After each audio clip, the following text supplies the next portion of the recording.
हमारे देश में विभिन्न धर्मों, जातियों, समुदायों और वर्गों के लोग एक साथ रहते हैं। सांझी संस्कृति के वारिस हैं हम। धार्मिक सहिष्णुता भारतवासियों की पहचान है। पिछले कुछ समय से हमारी यही पहचान खतरे में नजर आ रही है। कभी कभी कुछ स्वार्थी तत्व देश को धर्म, जाति, भाषा और संप्रदायों के आधार पर बांटने की कोशिश करते हैं। कुछ घटनाएं ऐसी हो जाती हैं जिनसे हमारी धर्मनिरपेक्षता पर प्रश्न चिन्ह लग जाता है। हमारे समाज में, चाहे गांव का समाज हो, शहर का समाज हो, अन्य आधारों पर, अलग अलग आधारों पर विभाजन की प्रक्रिया पिछले 5-10 दशकों में बड़ी तेजी से चली। जाति के आधार पर विभाजन, लिंग के आधार पर विभाजन, धर्म के आधार पर विभाजन, बोली के आधार पर विभाजन। इसको कहीं न कहीं अंग्रेजों ने तूल दी, पुराने राजाओं ने तूल दी, और मुझे लगता है कि स्वतंत्रता के बाद की हमारी राजनीति और राजनीतिक दलों ने भी इसको तूल दी। समाज में आपसी सद्भाव बढ़ाने के लिए प्रिया ने एक नई पहल की है अपने शांति और सामाजिक सौहार्द कार्यक्रम के जरिए।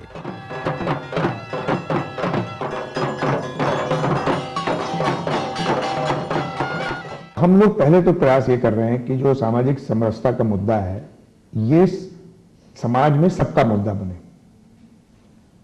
तो अगर समाज में ग्राम पंचायत है, ग्राम सभा है, मोहल्ला समिति है, वार्ड सभा है, नगर पालिका है, उनका मुद्दा भी बने, यानी कि उनके लोग इसमें हिस्सा लें और वो इस तरह के मुद्दों को अपने कार्यकलापों में भी देखें।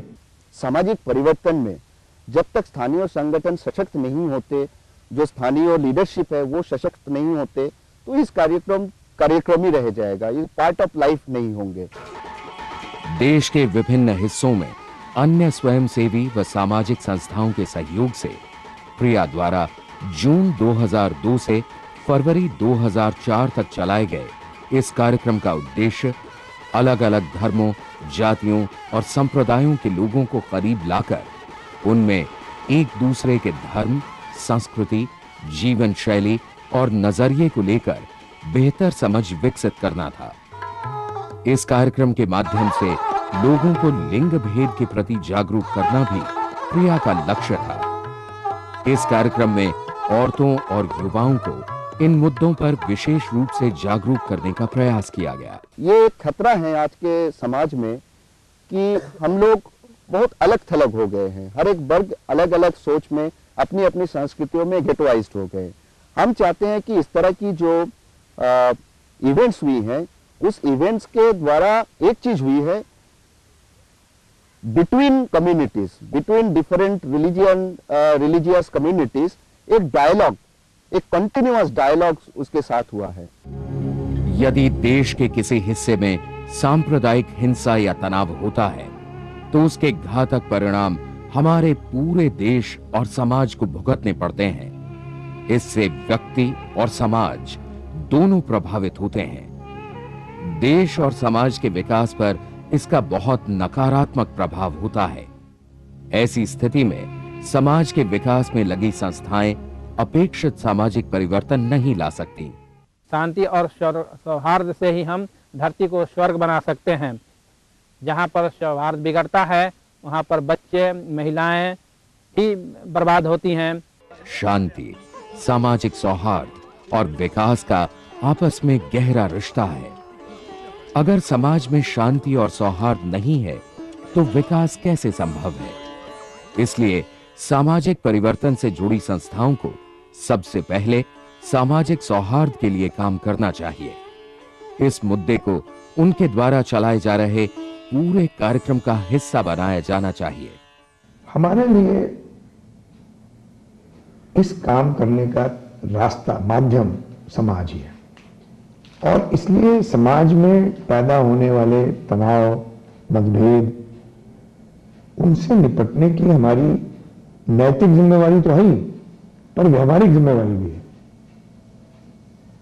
जहां जहां पर समाज में मतभेद बहुत तीव्र हो गए, जाति के आधार पर या धर्म के आधार पर या लिंग के आधार पर, वहां कोई विकास कार्यक्रम थोड़ी चल सकते हैं। जैसे जब हम सौहार्द की बात करते हैं तो उसकी सीमित परिभाषा नहीं करते, अर्थात सिर्फ दो समुदायों के बीच के संबंध की बात नहीं है, महिला पुरुष के संबंध की बात है। और उसके साथ जातियों के भेद, जातीय और जनजातीय विभेदों को लेकर के सवाल उठते हैं।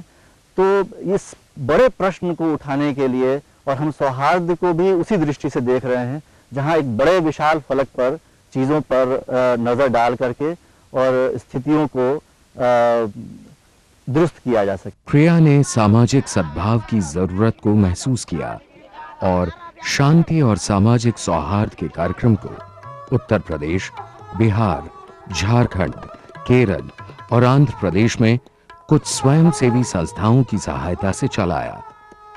उत्तर प्रदेश के चित्रकूट जिले में प्रिया द्वारा चलाए गए इस कार्यक्रम में सहयोग किया अखिल भारतीय समाज सेवा संस्थान और इसकी सहयोगी संस्था राम रहीम समिति ने। कानपुर में इस कार्यक्रम में सहयोग किया श्रमिक भारती ने।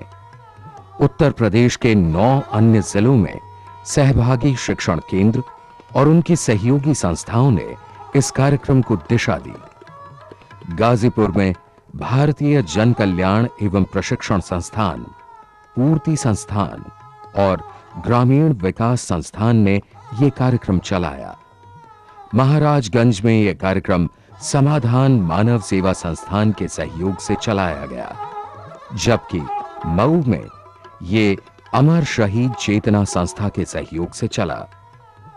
कानपुर देहात में निर्माण सेवा संस्थान ने इस कार्यक्रम में सार्थक भूमिका निभाई। प्रतापगढ़ में Indian rural technology and development institute और पेपस की सहायता से यह कार्यक्रम चलाया गया। इलाहाबाद में भी पेपस की सहायता से ही यह कार्यक्रम चलाया गया। झांसी में मार्गश्री चैरिटेबल ट्रस्ट और फिरोजाबाद में विकास संस्थान ने इस कार्यक्रम को सुचारू रूप से चलाया।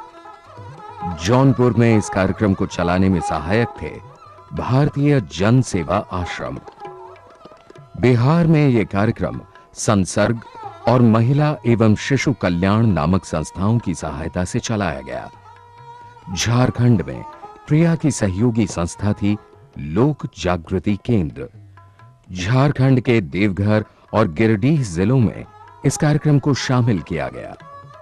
केरल के कोल्लम जिले में यह कार्यक्रम सहाई की सहायता से चलाया गया, जबकि आंध्र प्रदेश के हैदराबाद और महबूबनगर जिलों में प्रिया ने खुद ही इस कार्यक्रम की बागडोर संभाली। शुरू से हमारी परिप्रेक्ष्य में ये रहा है, इस बात पर बल रहा कि जो समुदाय में जिस ग्रुप्स को हम समर्थन प्रदान करें वो नेचुरल ग्रुपिंग होनी चाहिए, अपने हैबिटेट में होने चाहिए।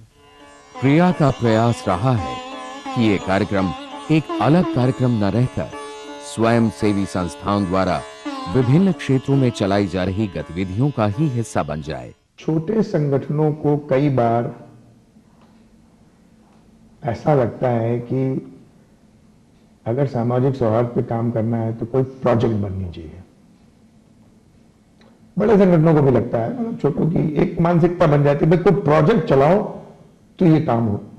तो मैं हमेशा ये कहता हूं कि भाई अगर प्रोजेक्ट के आधार पर हमने सांस लेना शुरू किया और प्रोजेक्ट बंद हो गई, तब जो सामाजिक सौहार्द जैसे मुद्दों पर उस क्षेत्र में जहां पे वो संगठन सक्रिय है काम करना, मेरी मान्यता है सांस लेने जैसी चीज। ये जो सामाजिक सद्भाव और सामाजिक पुनर्रचना या सकारात्मक मूल्यों की जो बात हो रही है, इसको टुकड़ों में देखने की जरूरत नहीं है। समाज सेवा संस्थान ने इसके पहले भी जो अधिकारों को लेकर के काम किया है, उसमें से दूसरी जगह होता तो वहां पर वर्ग संघर्ष की नौबत आ गई होती। लेकिन हम लोगों ने जो अपना पहले से ही एक वो बनाया था कि जो भी हमें काम करना है अहिंसात्मक तरीके से करना है और समाज के जो धड़े हैं उन धड़ों को हमें लेकर के चलना है।